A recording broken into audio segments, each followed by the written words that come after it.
kashi 99 cikin 100 daga masu ba da taimakonsu domin taimakawa marayu da marasa ƙarfi ba sa buƙatar a ambaci sunansu, wasu ma ba a ma san su ba. Suna yi ne domin Allah, ba don a faɗi sunansu ba.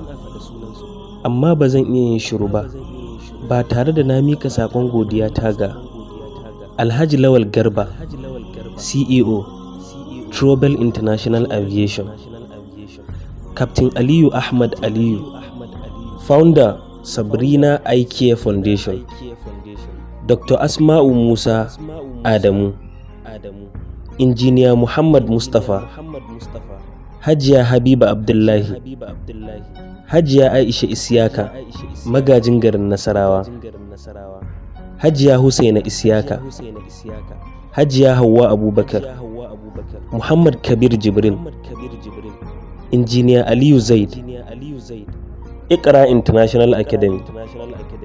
Ba mu da bakin da za mu gode musu, sai dai mu yi musu addu'ar Allah ya ƙara musu arziki, ya tsare musu dukiya, ya biya su da aljanna maɗaukakiya.